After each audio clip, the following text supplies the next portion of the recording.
This part of Job Centre Plus goes out into the community. We don't have, if you like, a formal structure.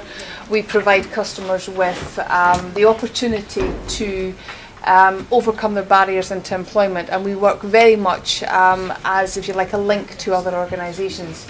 We can have customers coming in not knowing what they actually need, and we'll work with them to identify what they need and identify the right sources of it. We either work on our own with the customer, because it might just be a case of taking small steps and finding out the routes to employment that they might need, identifying training courses and putting them on that, and working, if you like, as a case manager for that individual, or, which happens more often than not, linking them with organisations like a money advice team or a health team or the families team that we've got as well, and trying to encourage them to utilise all the services that are out there to overcome their barriers like debt or childcare or a health problem that they might have. When it comes to the Discover Opportunity Centre, I really can't sing its praises highly enough.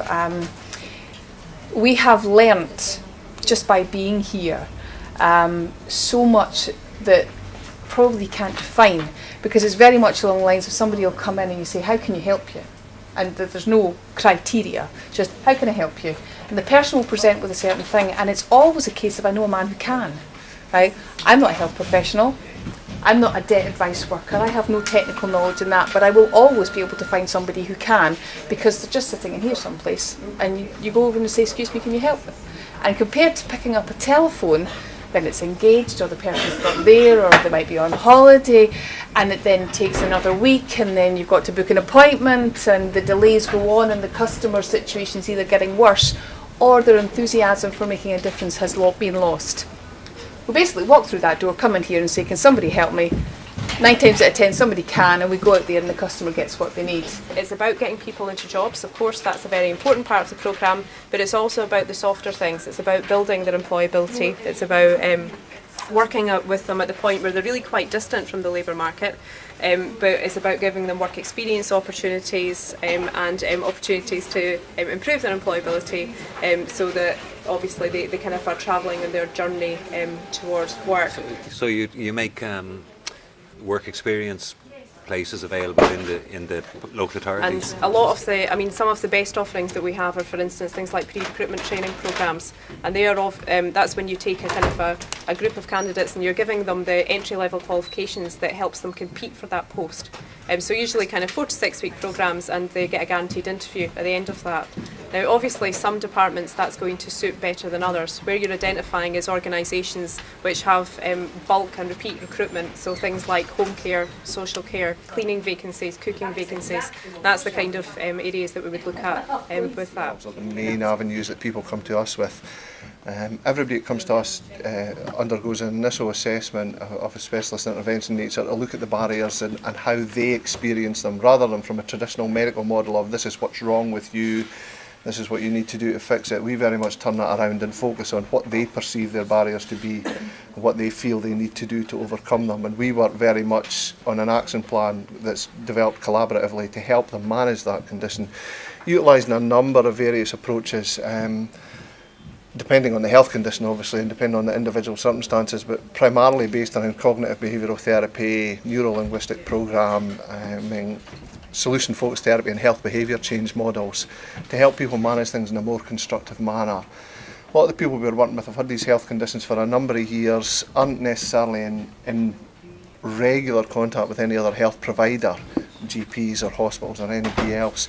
So they're deeply entrenched in their belief systems and how to manage them, and a lot of them carry out quite negative behaviours in terms of the management, which I think we all know that we all do that in every walks of our own lives. So a lot of it is about challenging those negative behaviours, helping them work with those and allowing them to find their own solutions and their own strategies, and just supporting them through a model of supported self-help to overcome those barriers.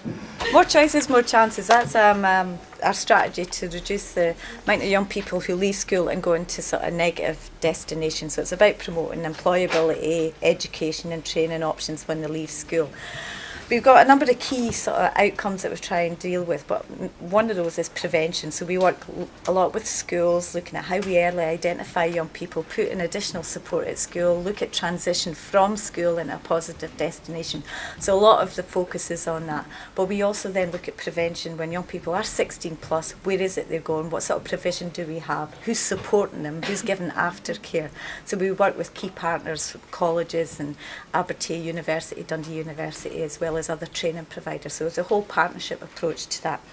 We're also looking at the right support. We have some key target groups like care leavers, young people who are carers, young people who are homeless, young people who have been offending, who need additional support. So we're looking at systems about how do we give a key worker who would work with a range of people to make sure they get additional help and support and long-term support to help them sustain a sort of future employment or training opportunity.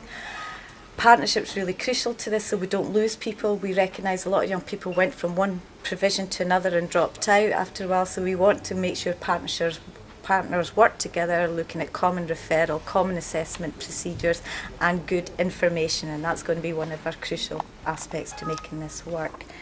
And the whole infrastructure, you know, what partners doing what, where they are, we're part of the whole employability pipeline. We have to be clear about who provides support at what level, and people are moved on appropriately at the right time for them. So that's the basic thrust for More Choices, More Chances. Okay. Bye.